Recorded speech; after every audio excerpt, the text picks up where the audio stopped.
everybody, and welcome to a new episode of Idea Shots. This time we start a new chapter of our history together with a new theme that we enjoy a lot, which is climate change. We're going to have a series of interviews and discussions on the climate change from different perspectives, business, social, environment as such, and so on. But today we invited a very special person straight from Vancouver.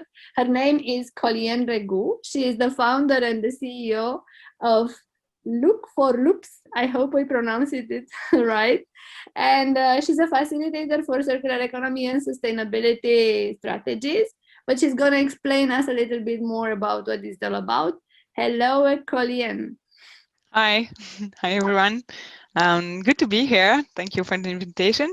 And if you want to know a little bit more about Look for Loop, I will say that just I'm helping organization in general to be more resilient in this crazy world, and really like by optimizing the use of resources, designing out waste, and it's called circular economy, but we will speak about that later. But it doesn't matter the terms. It's more about action and what we can do on the field with what you have right away. So the definitions, as usual, they are just for us to know what we talk about, but the actions is what really matter. And hello, Alec. Nice to see you. Alec, this time he speaks from Romania. He's a very mobile person in an immobile world. So hello, good to see you again, and glad to have you here, Colienne. It's after a few years. I'm happy to reconnect. Me too. Okay. Good. So nice to have both of you today. I hope you are prepared for a debate on the themes of the theme of climate change. I will introduce our first theme, which is very interesting from the perspective of understanding the concepts that Colienne is working with every day, and also the purpose of her work. I will make a short introduction about that. So in the last year, the pandemic crisis amplified a lot the subject of climate change and environmental protection and sustainable businesses. But it's clear that people and businesses and also government seem to sometimes get lost in all these ideas of what the sustainability is all about, what we should do to save the planet, what we should do to build much more sustainable businesses and so on. They hear conflicting arguments and big concepts like circular economy, and Colienne, you suggested that we really have to explain what these concepts are all about, and zero waste. And if we can start by bringing a little bit of more clarity into the this domain, it would be great for our public in general. With pleasure. And actually, I am dreaming about a world when I don't have to explain it just because it's normal. It's out there and it's working like that. So, but for now, I will explain it. It's like, I will start with circular economy. So what is circular economy? It's two words. So you have circular and you have economy, right? So in circular, you hear cycles, and in economy, a kind of system that is supposed to bring more wealth or value, right? And I will start really with the point on circularity.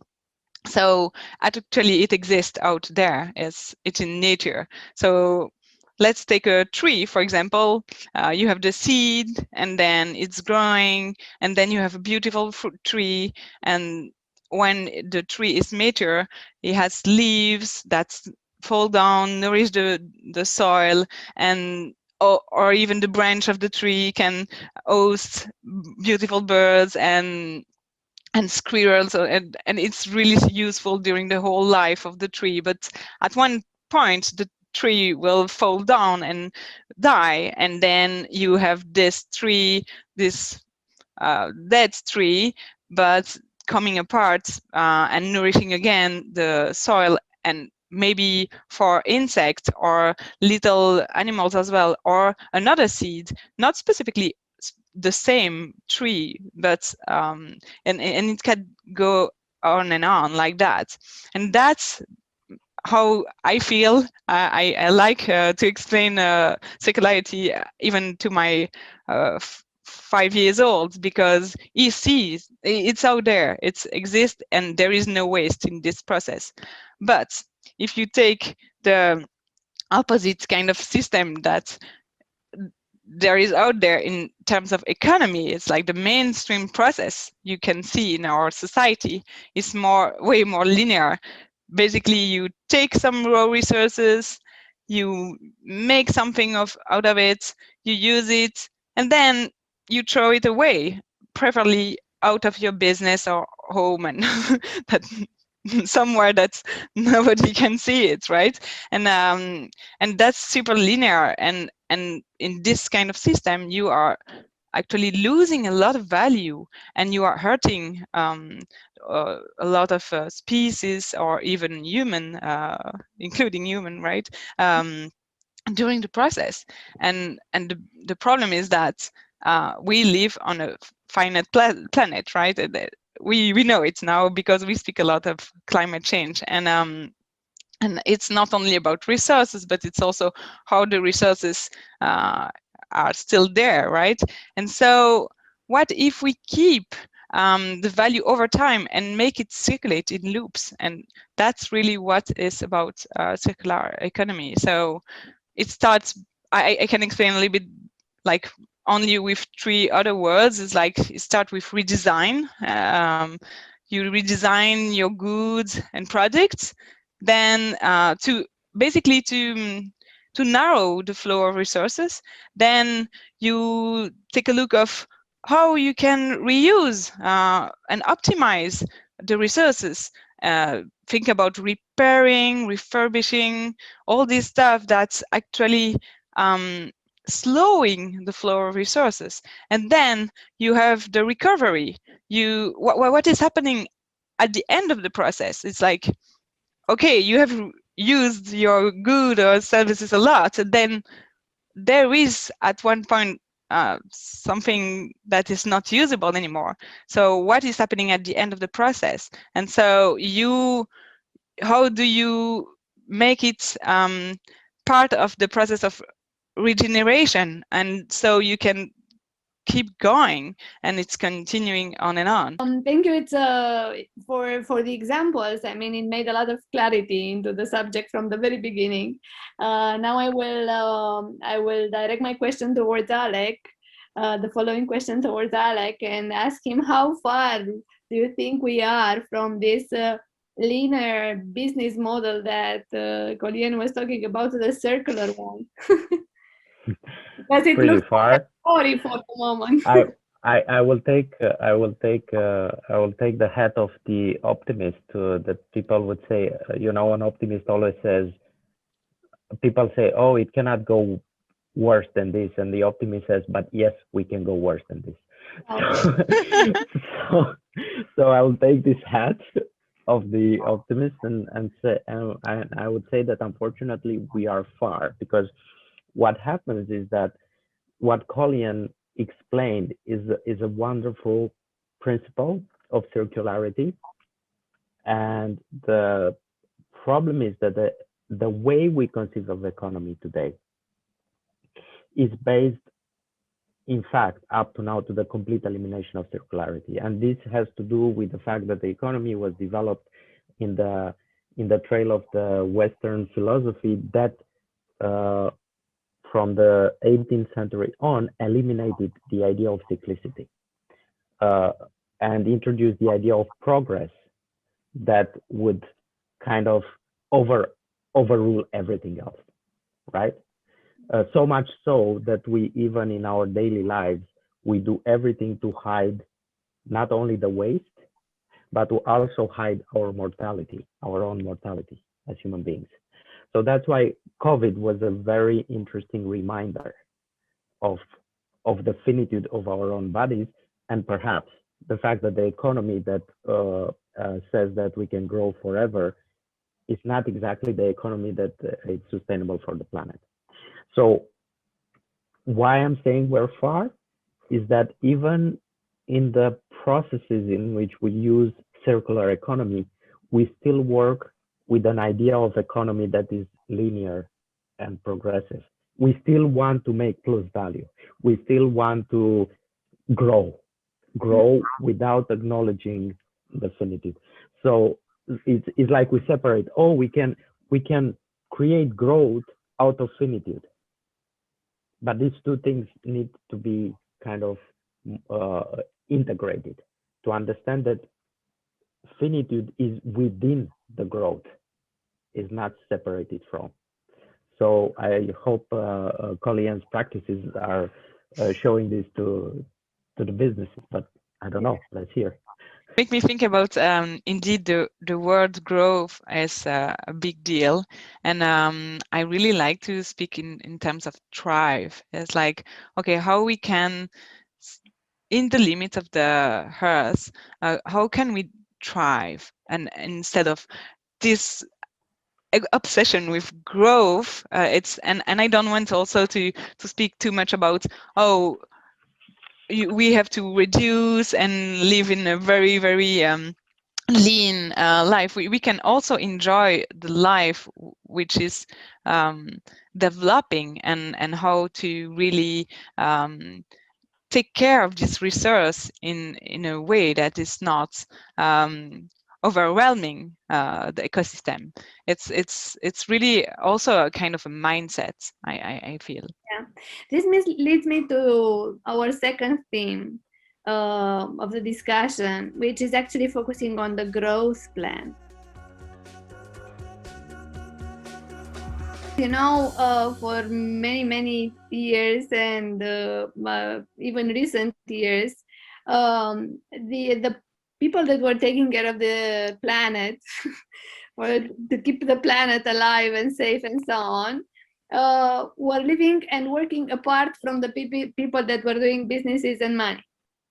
It's like, you know, you have two different worlds. I remember that we've done a study at some point with kids, and they were imagining the world of the future, and they were saying that the planet would have two parts. One part is going to be full of skyscrapers and cities and so on that are going to make money, and another part of the world is going to make is going to be formed by people that save animals and forests and save the planet. But it was two completely different worlds, you know, separated by the section of the earth. So what do you think is gonna happen from today, from after the pandemic and so on, after all these discussions that, look, if you don't take care of the climate will fight you? Can we do business today for growth and for profit without thinking of the environment together with the society and the economy as a whole, as a trio that works in harmony and not separate from each other? I can start. It depends how you want your business to survive and for how long, I will say. Basically, yes, you can see a lot of this kind of business out there, and you can see that it's even, you can even have in mind that maybe if you have a livable business, feasible business, and desirable business, it's okay. Why not? And actually, there's a big problem here, because you are forgetting about the intersection of all this in a specific system. We are not hanging on somewhere in the seal. I don't know. It's right. It's like, so there is two problems in that perceptions. As like what is going on before and what is going on after is not taken into account at all. And also, as we said, the resources are limited on a finite planet. So how would how would you like to survive as a human species, but as business, as organization in the global system, without taking into account nature, which we are part of, and where the resources we need come from? Because actually, at one point, you will need to bring back some value to this ecosystem to be able to continue. So for me, of course, the answer is like you have to see it like a whole thing, and see how you can find more and more intersection, and yeah, that's something super important in the circular economy, and in actually for me it's even common sense, because otherwise you are, it's kind of a sabotage of your own initiative, at least on long term. Yeah. So what do you think? Yeah. Well, in Romania, we have a saying that describes perfectly what you said, and probably you have it in Belgium too, because it's you cut the branch from under your feet. Yeah. Right. You cut the branch on which you are sitting, basically, and it brings back to the tree metaphor that you had in the beginning.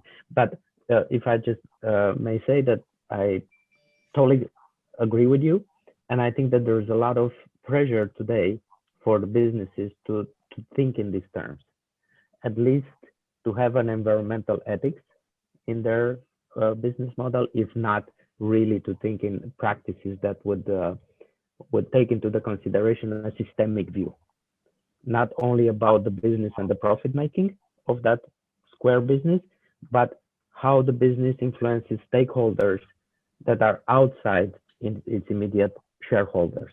So what Schwab was called from shareholder capitalism to stakeholder capitalism. And what I think is even more important here, and it's a concept that I'm working through right now, is to pass from human stakeholders to non-human stakeholders, to really try to see how we sit literally at the same table with non-humans that are stakeholders in our existence here on the planet. Yeah. Yeah, it made me think really to continuing to build on what you say. It's like the economical flow is too often seen here and still currently see as end in itself, and not as enough as a means to invest in other strategies that that is feeding the ecosystem, and the, as you say, the who is involved here. It's like who are the stakeholders, and that's completely the one of the most relevant question to tackle, right? It's like, yeah, I believe it. I have another question in continuing your idea and so on, related to the way it should be, or the way you were talking a lot about the way it should be, and what the companies need to understand and so on. But many of the companies, they understand that it's important to talk about sustainability today, and to talk about zero waste, and to talk about circular economy and so on, especially from the perspective of CSR campaigns, and we do things for the environment because look, we have invested in this and this and this, but this is something else than building a sustainable business model and planning growth based on a very coherent and solid sustainable model, right? Oh yeah, and believe me, I have seen a lot of greenwashing in my career. Yeah. So I guess testimony in that, and it's not about communicate. Yeah, you have to communicate if you do something, but then you even have to communicate your hurdles as well in the journey, and that make you transparent and say, okay, we want to reach this goal, and but we are not there yet, instead of saying we are saving the planet or whatever. And actually, when you scratch a little bit, it's like kind of ugly.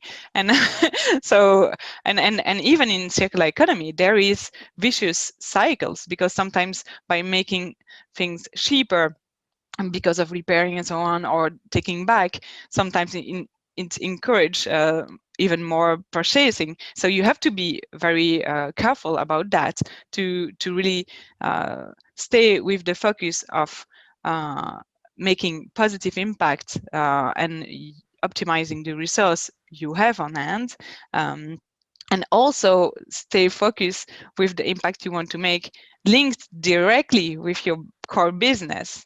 That's something for me, it's like super important, because if you are not looking at your why you are bringing this out there, why it is needed for someone or a system, or like or the society in general, if you're not really answering that, then you're not solving anything. And when I'm saying that, maybe I can use an example. I have a background in sharing mobility, so I will jump on this one. But for example, you don't really need to own a car, for example. So if you are a car builder, maybe your end aim is not to sell much car as possible, many cars as possible. It's like it's probably to answer the need of someone who need to go from A to B. And how do you want to answer that? And so it's why there is car sharing popping up and so on. And that's more like in the reuse part of the circular economy. But it's really put in perspective. What are you solving? Why are you there? What is the purpose of your core business? And then start from there, even with small steps. But it's like not, the aim is not being green. It's the aim is being part of the solution and not being the problem. Like and being part of the society and not a part of the society and not a part of the society, I will say, if I can play with words a little bit. Great. It's like, yes. It's really this kind of dynamic I want to insist on.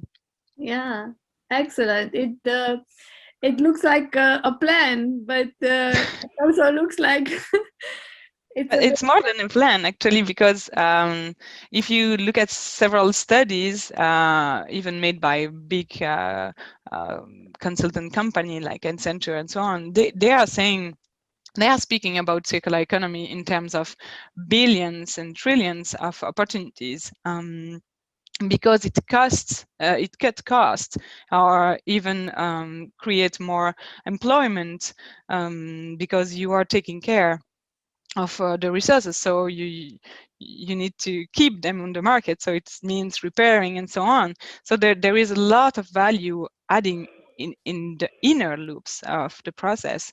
So so it's not a dream, it's really bringing more value on the field. Yeah, I agree with you. Alec, what do you think about this growth plan? Do you think, because it looks like complete remodeling for the majority of the businesses, passing from linear to circular businesses. How do you think that the companies should manage this growth plan, taking into consideration that this plan really looks like a long-term strategy for our own lives and for the lives of the businesses and so on, but still, is there going to be growth from day one, or? Well, I will immediately remind you what Colienne said, and that is we need to move from growth to thrive. Mm-hmm. So I think that's the important shift in our mind that needs to take place in order to really marry economy and circularity. We need to work at this marriage a lot, and that would do by decoupling economy from the idea of unconditional growth and coupling it with the idea of thriving. Yeah. And so therefore the business plan, the business plan of the future circular economy would probably contain emphasis on what are the limits of the growth that would allow the business to perpetuate and thrive. Mm-hmm. Right? Not we need to grow unlimitless, but how much do we need to grow in order to thrive and continue and be happy? Because we need to put happiness back in the business plan. I really feel the need for that. I think so. Yeah, because we are human, right? So, and if you believe in what you're doing, or you are working in this virtuous system, then of course people will be happier and then maybe need less stuff as well. I mean, in philosophy, even in anti-philosophy, this has a name. It's eudaimonia, and it's the virtuous life. And it's Aristotle who came with this concept. And when he speaks about economy, but economy meant something completely different for Aristotle than it means for the modern world. And we should kind of revisit him, I guess. Yeah, I want to introduce the third theme that we have for today. How do you feel that this should look like? If you were to, let's imagine that we are opening or reorganizing a business and we want to make it a business for the future with a long life, like we want for our planet and for ourselves, as much as possible, long and safe and healthy. How would you imagine this business to be like? Who wants to start? I can start because I will have just to repeat what I just said. Yeah. Yes, which a business plan for the future is the one that would limit the growth in order to thrive, and to put back in the business plan, and to put back in the business plan happiness. And I'm happy to repeat it because it's only through repetition that we learn. Yes. Yeah. Actually, when you repeated that growth to thrive, I was really happy that you said it again, because I think that if you say it only once, it's not gonna be interiorized. If you see it twice, maybe, say it 3 times for sure. These guys, they really want to say something about the transfer from growth. We really need to invest more in understanding what it is all about. Okay, and you, Colienne? I like this question because I really enjoy to answer in a question in a descriptive manner. So I will say there is no perfect business or neither perfect product for the future. It is all about collaboration. There is no perfect business, and also that's one of the issue in circular economy. Some business want to do good business, but they are almost freak out. It's like, and same for the people in front of the climate change. Sometimes you feel paralyzed, and actually don't start alone. It's the solution is in between partners. It's how to fill gaps, but by looking at the opportunities that you already have and transform them with the collaboration of different kind of stakeholders, and that's something I really enjoy to see more and more, is that organization, and specifically businesses, are more and more looking at various stakeholders instead of focusing on shareholders. For the people who are not familiar with business, shareholders is really the people who are investing money in what you're doing, but actually the stakeholders is almost all the stakeholders, including customers, but all the the supply chain is part of what you're doing, and actually they invest time and money in your business as well. And so I really see that like a process, but also you have everything in your hands, and actually that's something I really enjoy to do with my workshops. It's really bringing different kind of stakeholders around the table and let them find an alignment, let them find where are the gaps for them and where to start in order to make the first step to spark circular actions. It's really come from collective intelligence and not only by one thing. And actually, it's make an echo to our whole conversation. It's about ecosystem. It's like so no perfect business for me. I like this conclusion of collective intelligence and collaboration. So it's clear that that's the future of understanding better what collaboration is all about and what is collective intelligence. Good. So we have what to think about. I will introduce our fourth chapter and the last one, which is very short but nice and pleasant and instructive in the same way. I would like you to share your book idea for today. Who wants to start? Alec, let's start, and then we go to Colienne, and then I will close. Okay, I'll start. It's an older book. It's called The Shock Doctrine by Naomi Klein.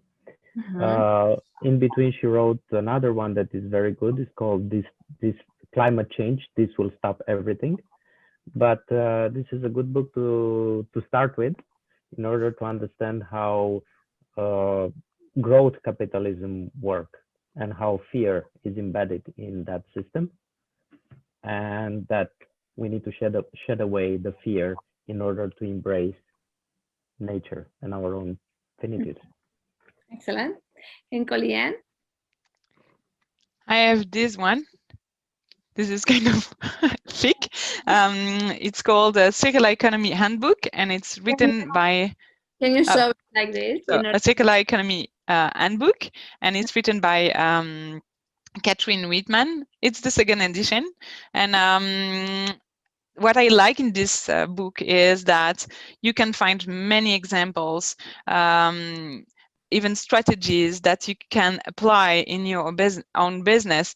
And what I even like more is for the busy people, you can choose your chapter and read it because of your interest. And so you can also go back and forth. And I like that specifically when it's so thick, and because you can really focus on what you have interest in. And so that's pretty well, that's super dense, but you can enjoy it as you want.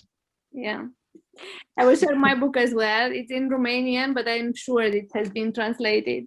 It's a book that is called Colors and Their Secret Life.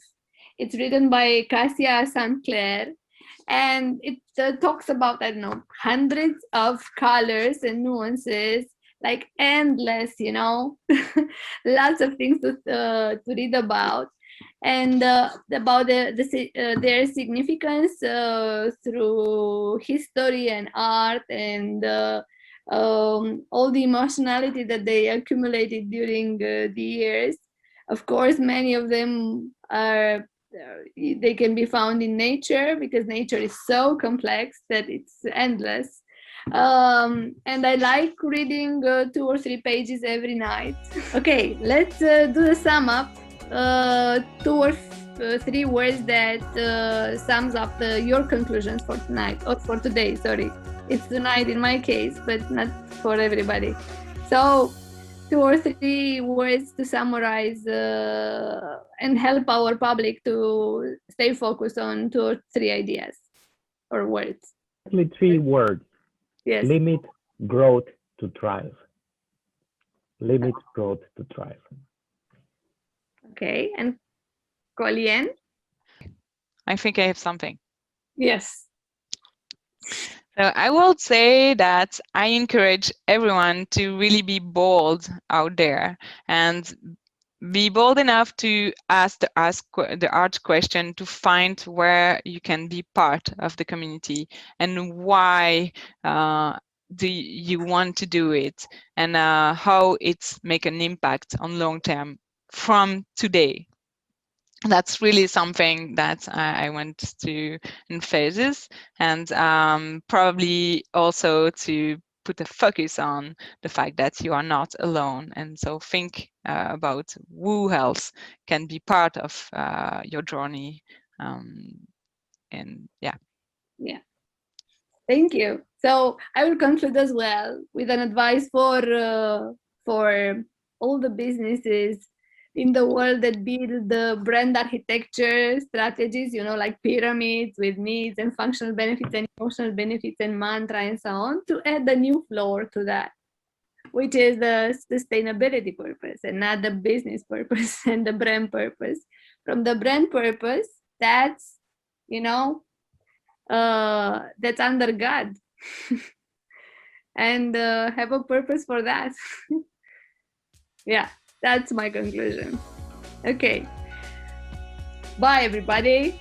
Nice talking to you. It was a very vivid and energizing discussion. So see you in real life.